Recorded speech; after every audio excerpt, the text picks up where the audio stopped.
va continuer avec le professeur Alain Brunet qui nous a rejoint. Alors, il doit être tôt au Québec.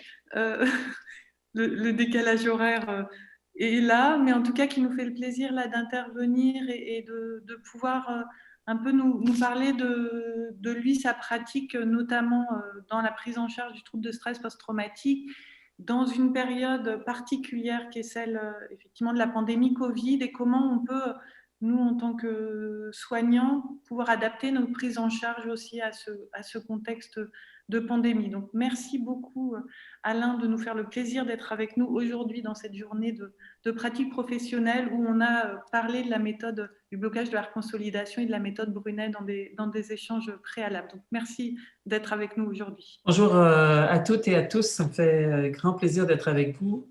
Est-ce que vous m'entendez bien d'abord? Excellent. Alors effectivement, ici, j'ai terminé mon café là, tout à l'heure. Vous êtes à la fin de la journée, peut-être que vous êtes un peu fatigué, mais en même temps, avez eu une belle journée d'échange. Donc effectivement, à l'invitation de Mélanie et de Némat, ça me fait grand plaisir d'être avec vous, parmi vous. Et je vais vous parler un peu de reconsolidation. D'abord, très rapidement, hein, qu'est-ce que c'est et comment on peut l'adapter dans le contexte de la COVID. Alors, j'ai seulement 2 diapos que je vais vous montrer.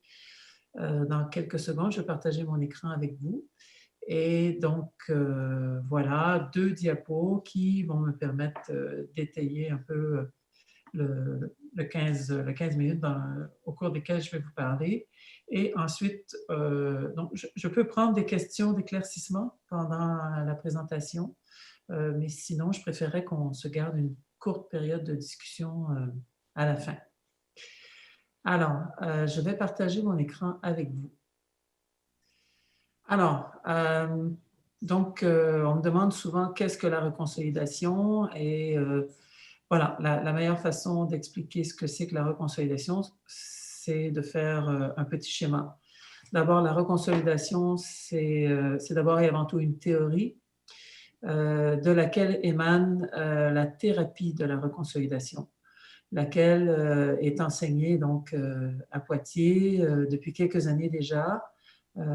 Plusieurs personnes sont formées à Poitiers, incluant Mélanie, qui la pratique depuis déjà 5 ans, c'est-à-dire au moment où était lancé le projet Paris même, dans la foulée des attentats de Paris, dont c'était la date anniversaire récemment.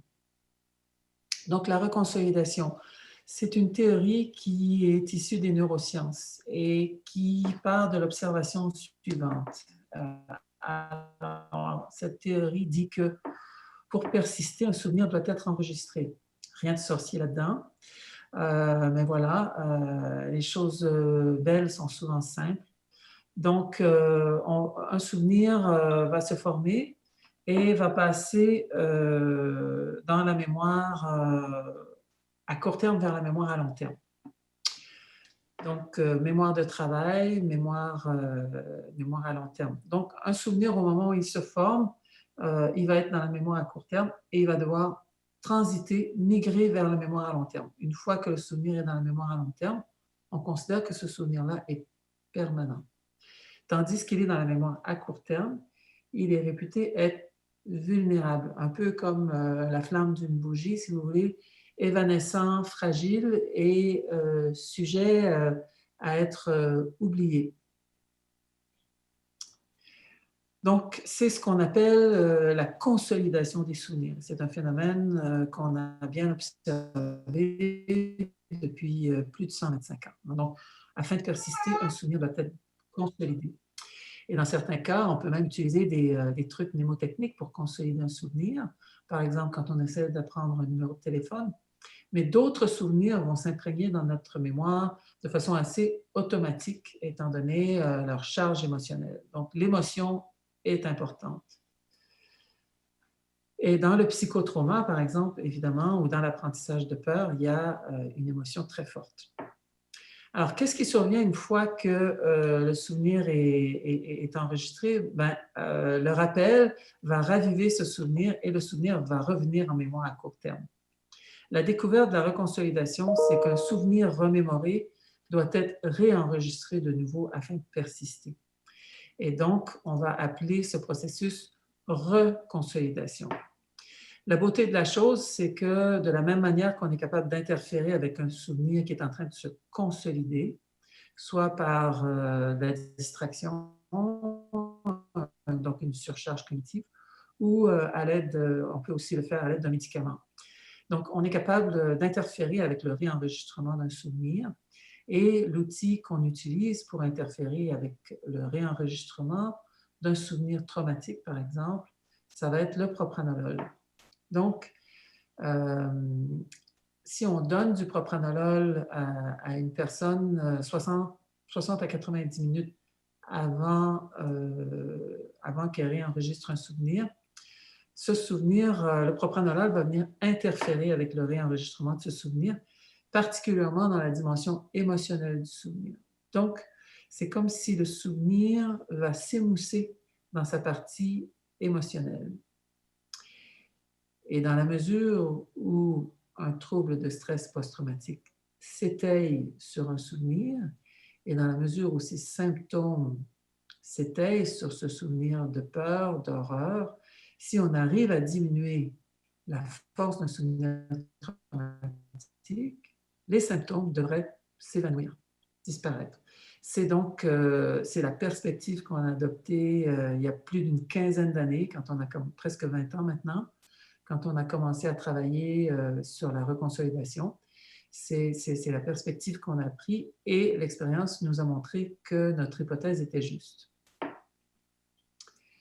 Donc, voilà, en ce qui concerne la thérapie de la reconsolidation, ça consiste donc à raviver un souvenir avec un thérapeute.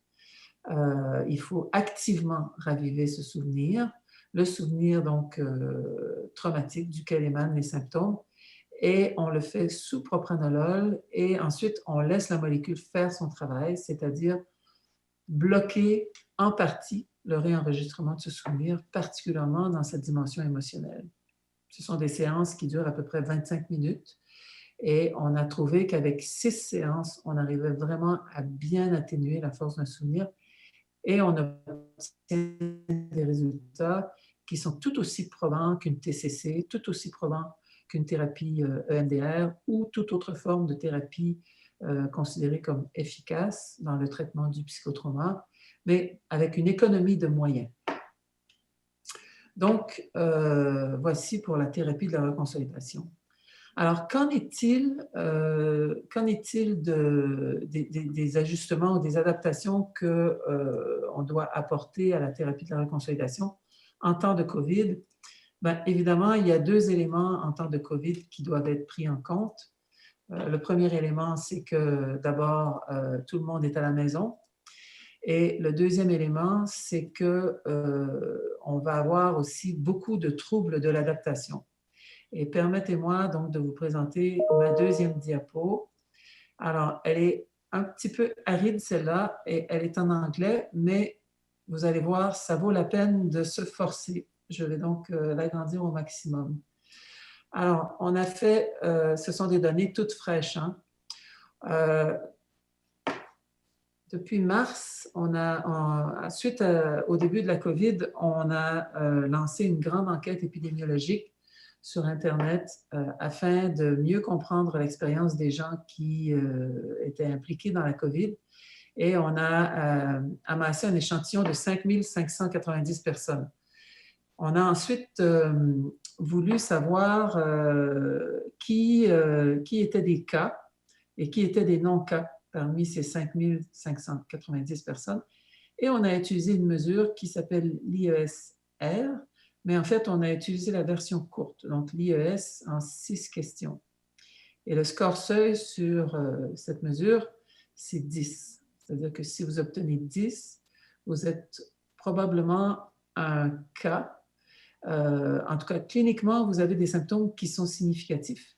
Et peut-être que si vous étiez évalué par un professionnel en santé mentale, peut-être qu'on découvrirait que vous souffrez d'un trouble de stress post-traumatique, d'un trouble de l'adaptation ou d'autres choses. On a donc voulu un peu connaître les trajectoires et les parcours de tous ces gens qui avaient rencontré ou dépassé le score seuil de 10 à l'IESR. Et voici ce qu'on a trouvé. Et vous allez voir, ça nous parle beaucoup de ce qui est en train de se passer avec la COVID en ce moment. Donc ici, est-ce que vous voyez mon curseur que je suis en train de... Vous voyez bien mon curseur? Alors, on a fait ce qu'on appelle des analyses CART. Donc, c'est C-A-R-T, analyse CART. Et donc, dans les analyses CART, on cherche à trouver une variable qui va nous permettre de diviser notre groupe en deux et qui va avoir le meilleur pouvoir prédictif en ce qui concerne notre variable d'intérêt. Alors ici, la variable d'intérêt, c'était les gens qui ont eu un score de 10 ou plus. D'accord? Alors, on a voulu savoir quel était le meilleur prédicteur dans notre échantillon, donc de plus de 5000 personnes. Et donc, ce qu'on a découvert d'abord dans un premier temps, ce que vous voyez en haut ici, c'est que il y a 3500 personnes qui ont un score de plus de 10 dans notre échantillon.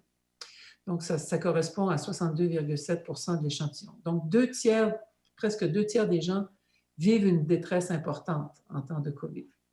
Ensuite, on a voulu savoir quelle était la meilleure variable qui nous permettait de distinguer ces deux groupes-là pour obtenir un maximum de oui, pour obtenir un premier groupe homogène qui a coté 10 ou plus.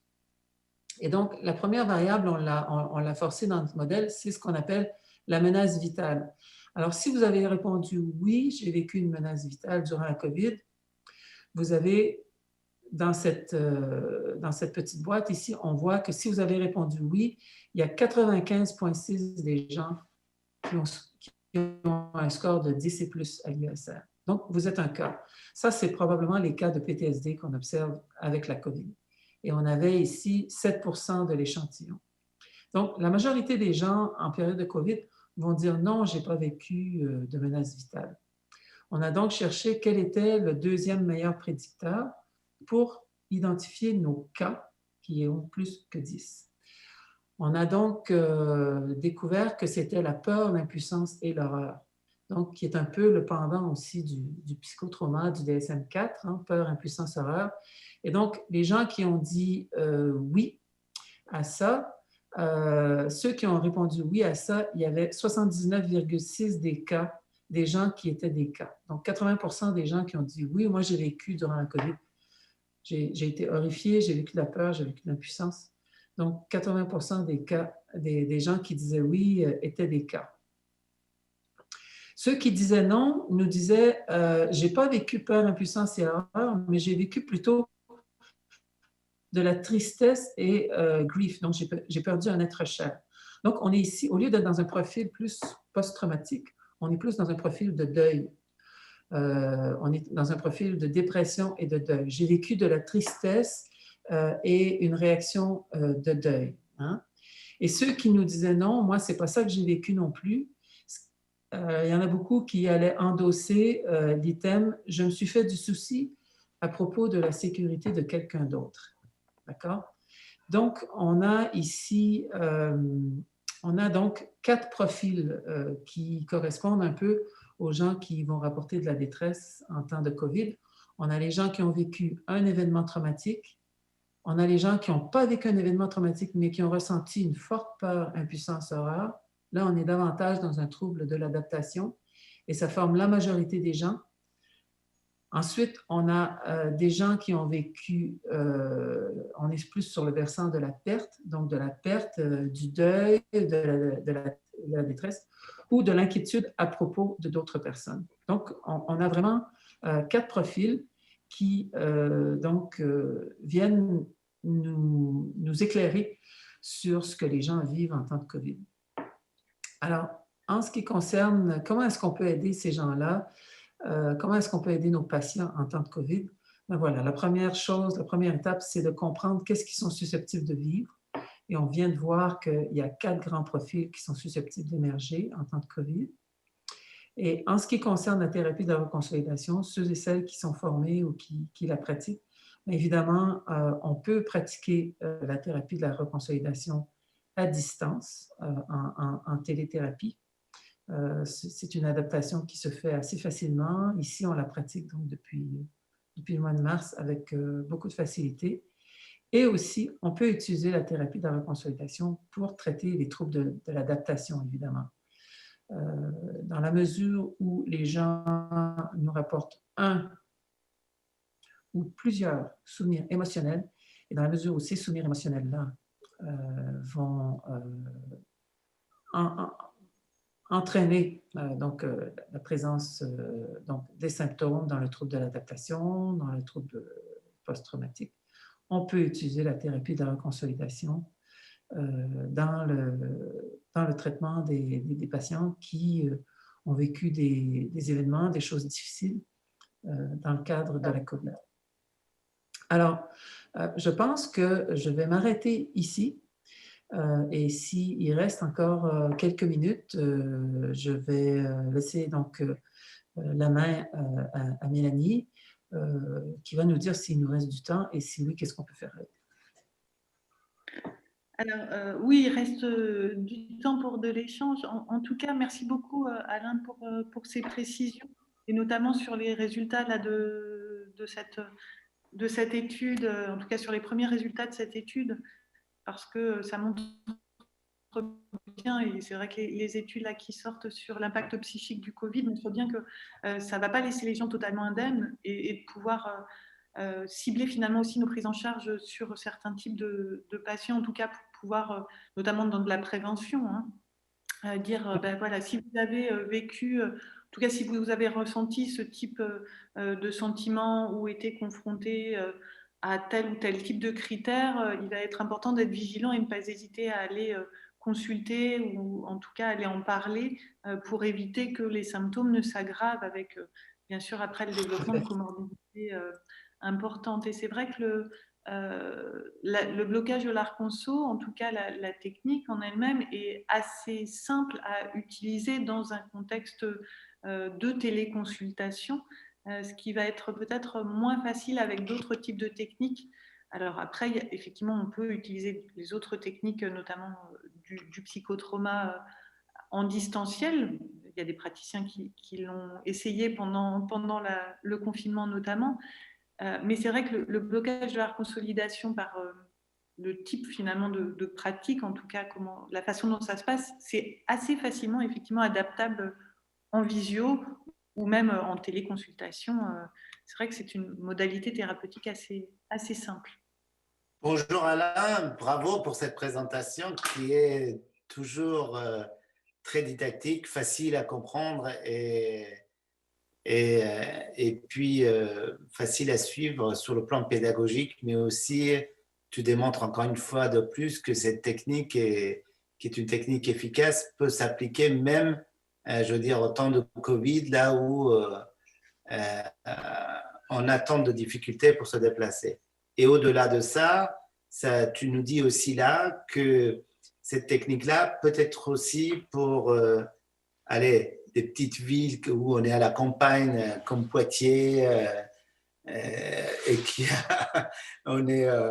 et ça peut s'appliquer pour les villages qu'il y a autour où les voitures ne peuvent pas accéder, etc. Et ça, c'est fondamental. Alors moi, je retiens quand même de ta présentation, parce qu'on avait une hypothèse, nous, qu'une des problématiques de Covid, c'est que les gens s'inquiètent pour les autres et pas forcément pour soi-même. C'est-à-dire que cette question de l'empathie, c'est ce qui fait souffrir les patients, c'est le fait qu'ils voient leur famille ou leurs amis, etc., souffrir sans rien pouvoir faire. Et là, tu as quand même, de ce que tu nous dis, c'est qu'ils ne peuvent rien faire, mais ils peuvent quand même faire quelque chose, quoi. Il y a quelque chose à faire avec cela, quoi. Et oui, pardon, vas-y. Non, vas-y, termine. Et donc, la question que je me pose, c'est est-ce que cela, tu le sépares de troubles d'adaptation, ou est-ce que tu les mets dans la trouble d'adaptation, et à qui tu proposes ta technique thérapeutique? C'est une bonne question. Donc, on a vu donc, dans les analyses cartes, donc, qui sont des analyses qui incluaient donc 5 échantillons et donc, auxquels j'en profite pour le souligner, auxquels Némat et Mélanie ont participé. Hein. Il y a à peu près 1000 personnes dans l'échantillon qui viennent de France. Donc, on a vu qu'il y a effectivement 4 profils qui émergent. Un profil traumatique, un profil trouble de l'adaptation, les gens ont vécu peur, impuissance, horreur. Un qui est plus sur le versant de la perte et le versant dépressif. Et un qui est plus, je me suis fait beaucoup de soucis à propos de quelqu'un d'autre, d'un proche, d'un ou de plusieurs proches.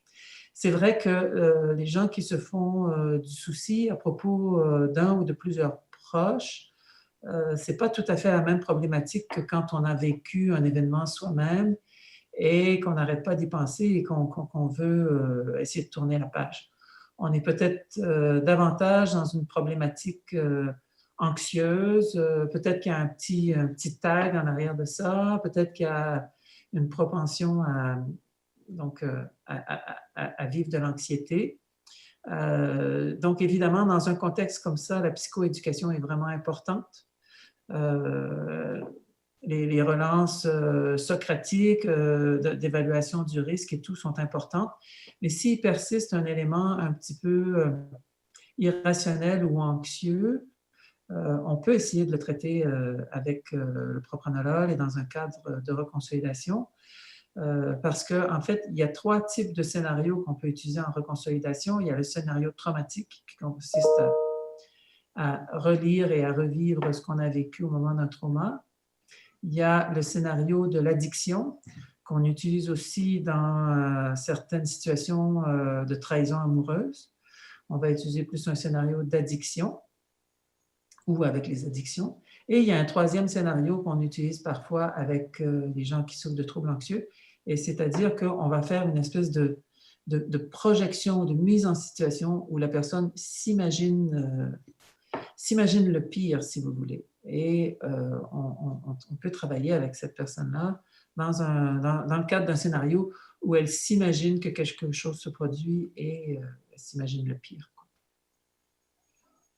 Donc, oui, on peut et on doit travailler de façon différente avec ce sous-groupe de personnes. Effectivement. Et donc, cette technique est d'autant plus, je veux dire, pertinente chez les patients qui sont, par exemple, traumatisés et qui développent une addiction à l'alcool pour s'auto-traiter, par exemple. Et là, du coup, l'efficacité, ça peut être le double, quoi. Et à la fois sur l'addiction et à la fois sur l'aspect traumatique. C'est vrai qu'on a publié des données sur les 2 types de problèmes. On a par contre beaucoup plus de données sur le psychotrauma que sur les autres problématiques. C'est vrai aussi que des fois, dans plusieurs cas d'ailleurs, l'usage d'alcool ou de drogue va être effectivement une forme d'autorégulation, d'autotraitement. Et c'est possible de travailler donc en reconsolidation sur les 2 types de problématiques.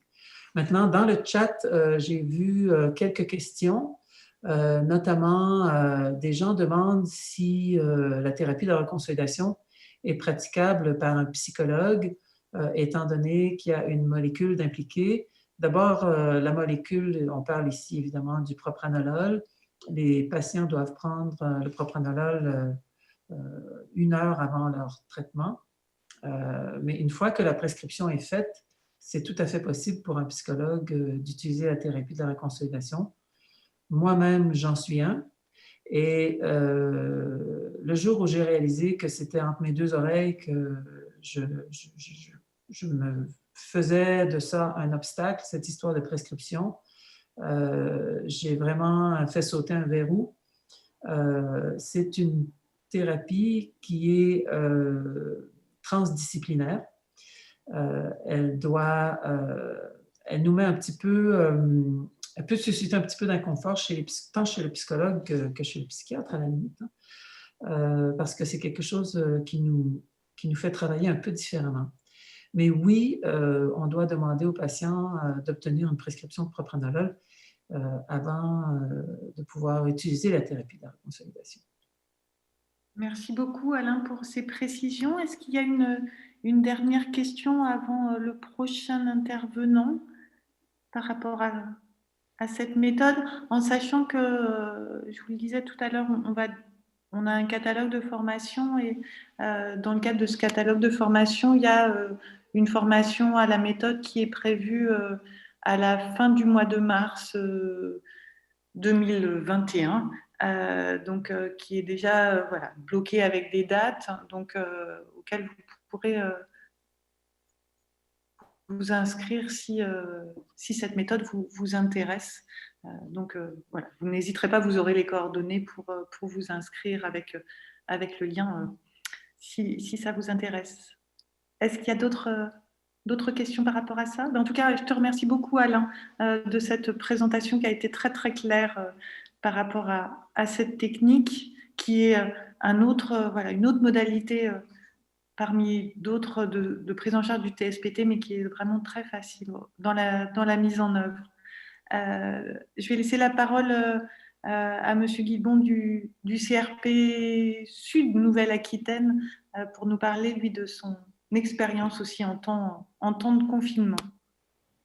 Mélanie, juste une question au professeur Brunet. En fait, là, le partenariat que vous avez fait avec Mélanie côté CRP Nord-NA, je souhaitais pouvoir vous le proposer pour que vous puissiez passer par le CRP Sud-NA pour faire la même chose et proposer vos formations sur le sud du territoire de la Nouvelle-Aquitaine, Monsieur Brunet. Et pour pouvoir... Oui, je vous remercie de cette invitation. Vous êtes Madame Berger. Berger, voilà, vous êtes Madame Berger. Oui, donc vous avez été en contact avec mon adjointe Stéphanie Chiaramello. Donc effectivement, on doit avoir une discussion là-dessus. Ok, super. Merci beaucoup. Avec grand plaisir. Alors, au revoir tout le monde. Merci beaucoup Alain. À très bientôt. À bientôt et bonne journée. Merci. Monsieur Guilbon, je vous laisse la parole. C'était très intéressant. Passer après le professeur Brunet, c'est quand même quelque chose. Nous, on a eu une pratique pendant la crise du Covid qui s'est imposée comme pour tout le monde sur les modalités de confinement et plus particulièrement sur l'accès aux soins. Donc, on s'est posé la question très concrètement de comment prendre en charge les patients. Alors, on n'a pas fait de cluster, même si on a une étude de qui nous avons reçu dans le cadre de la plateforme téléphonique.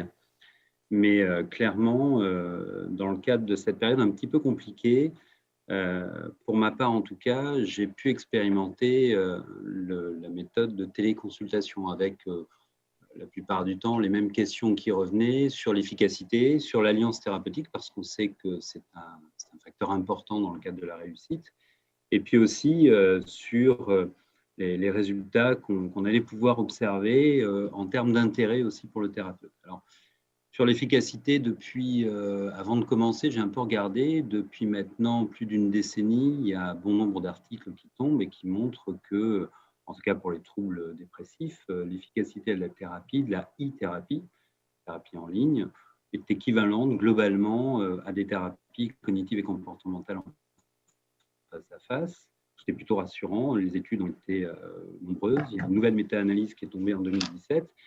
Tout ça a été plutôt rassurant. Sur l'alliance thérapeutique, les études montraient aussi qu'il y avait une alliance qui était du même équivalent que sur les thérapies de face à face. Là aussi, c'est assez rassurant pour le thérapeute.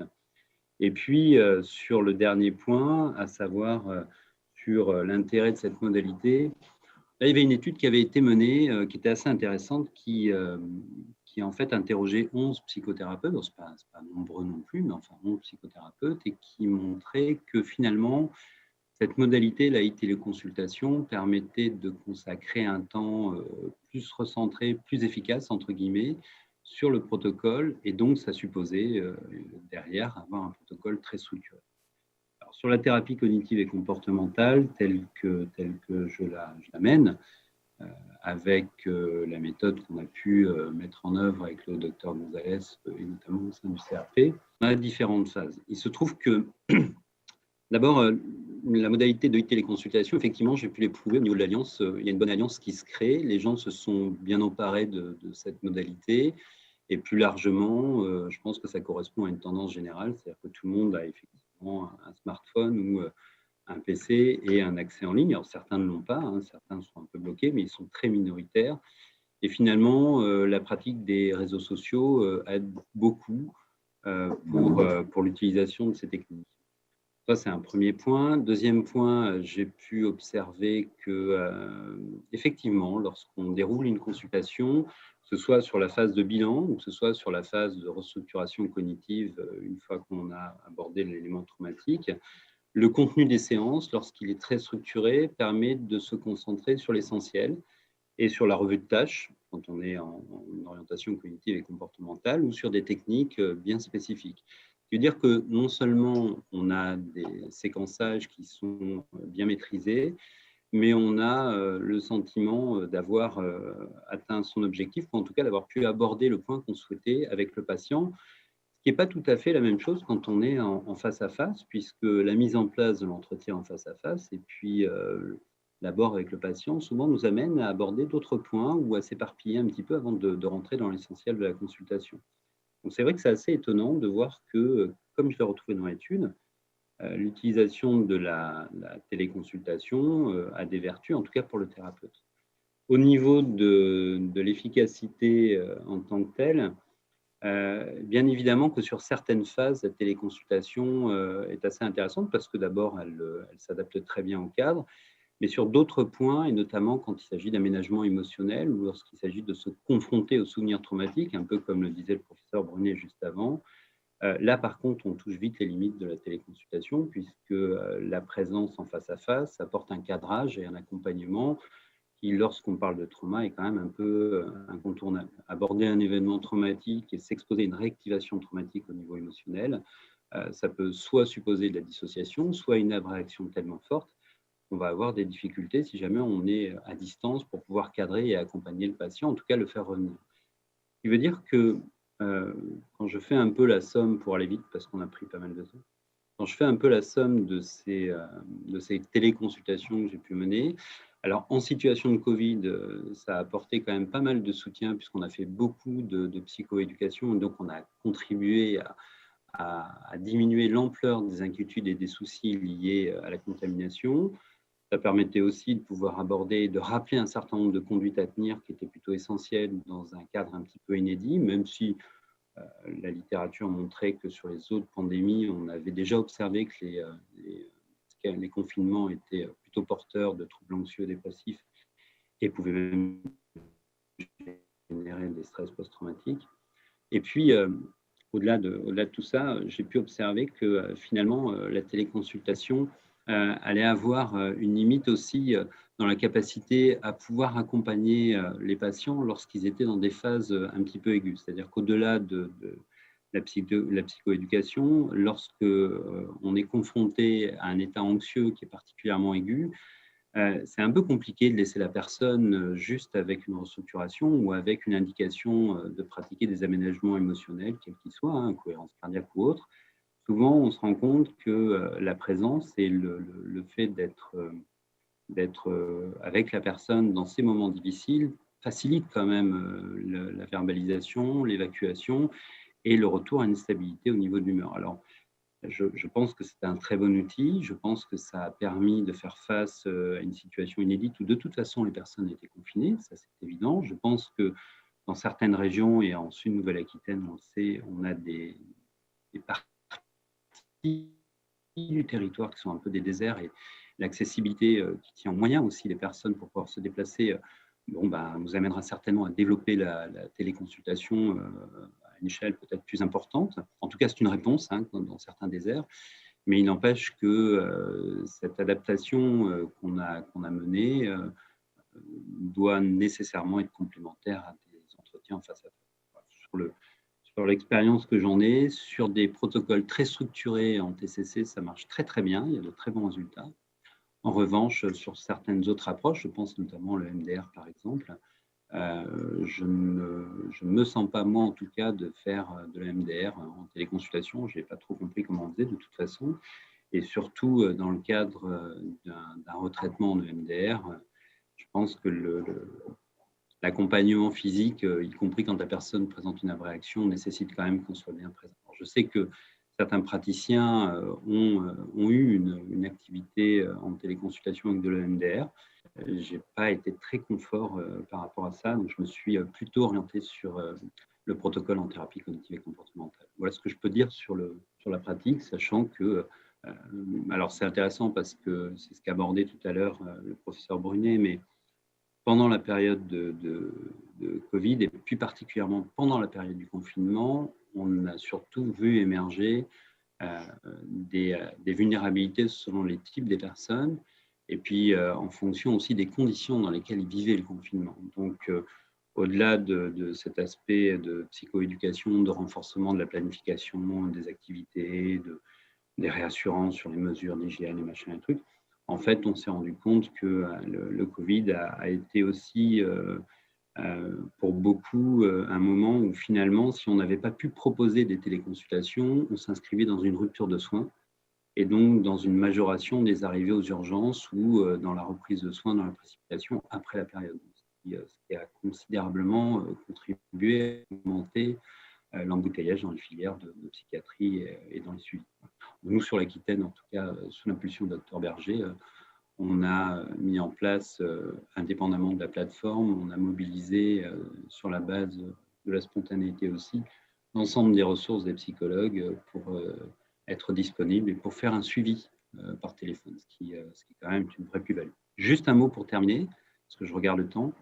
Je reste quand même convaincu que la téléconsultation est assez accessible, en tout cas elle est plutôt efficace quand on a la visio. Faire une téléconsultation uniquement par téléphone, bon, ça repose quand même sur des mobilisations cognitives beaucoup plus importantes et puis une bonne capacité à pouvoir s'extraire du contexte parce qu'au moindre perturbateur, on est distrait et au final, on va perdre assez facilement le fil. Donc, pour ma part, je fais vraiment la différence entre un écran où on peut enlever son masque, du coup, c'est plutôt pas mal hein, par rapport au face-à-face, et puis un téléphone où finalement on n'a que la voix et où on est obligé de se recréer un petit peu l'espace de son patient. Merci au niveau du timing. Merci beaucoup pour votre présentation et effectivement votre expérience dans le cadre notamment du confinement. C'est vrai qu'en tant que praticien de santé mentale, hein, que ce soit psychiatre, infirmier, psy ou psychologue, on a l'habitude du face-à-face et ça fait partie de notre pratique quotidienne. Et quand on a dû s'adapter et se dire qu'on allait devoir faire par téléphone parce que c'était le seul moyen de pouvoir continuer à avoir un suivi de nos patients, on s'est dit, mais ça va servir à quoi et qu'est-ce qu'on va pouvoir faire de ces entretiens? Et que finalement, je pense que pour tous ceux qui sont soignants, c'était, oui, différent, mais c'était quand même important et ça a effectivement permis de soutenir nos patients pendant cette période-là. Alors après, il y a le soutien et puis il y a la prise en charge réelle du TSPT, en tout cas quand on est dans un centre de psychotrauma, les personnes sont quand même là pour ça. Et que là, ça nécessite, oui, d'autres approches thérapeutiques et d'aller un peu au-delà. Alors, oui, forcément, quand il y a des abréactions, on n'est pas là et on n'est pas à côté du patient alors que c'est vraiment important. Donc, on ne peut pas le faire peut-être avec tous les patients non plus. Je pense que là aussi, hein, ça doit être adapté en fonction du profil de patient, mais en tout cas, pour certains, ça peut être vraiment, on peut continuer une prise en charge vraiment de leur TSPT par ce moyen-là, mais quand il y a la visio, c'est sûr que c'est beaucoup mieux que juste l'entretien téléphonique. Il y avait des questions sur, vous avez cité des études sur l'efficacité, notamment de l'ithérapie. Est-ce que vous avez Bien sûr. le nom des références? Oui, il y a les principaux auteurs, c'est Berganam, Carl Bring, Lina Anderson, 2013, 2015, 2017, Classen, Butch aussi. Ça, c'est pour tout ce qui est alliance thérapeutique. Et puis après, sur l'efficacité, on va retrouver Anderson, Kulpers, Carl Bring aussi, Ripper. Là, on a des études plus récentes, 2014, 2018, 2017. Et pour l'intérêt, la fameuse étude dont je parlais où il y avait 11 psychologues, là on était avec Bengtsson, Nordin et Carl Brink aussi en 2015. Donc ça, je pourrais le mettre à disposition si vous souhaitez avoir les différentes études, en tout cas les références bibliographiques. C'est vrai que on s'interroge beaucoup en fait sur l'efficacité. Et donc, les différentes études qui ont été utilisées parlaient des techniques de restructuration cognitive, d'exposition visuelle à la rigueur, mais surtout de restructuration et d'exposition après. Donc, on a un protocole qui s'y prête beaucoup plus que d'autres approches parce qu'il est vraiment centré sur une contemplation et sur une relecture des événements avec une distanciation qui permet de redonner du sens aux événements. Ça n'empêche que, comme dans toutes les approches, il faudra parler du traitement et à un moment donné, en plagiant un peu le professeur Brunet, l'exposition à l'événement traumatique, nécessairement s'accompagne d'une phase d'abrasion émotionnelle qu'il faut répéter plusieurs fois pour des raisons évidentes d'intégration, parce que tant qu'on est sous le coup d'un débordement émotionnel, de toute façon, on ne peut rien intégrer. Donc il faut avoir ces différentes phases. Donc, le protocole en TCC s'y prête. Et les études dont je parle sont beaucoup autour des troubles anxieux et des troubles dépressifs.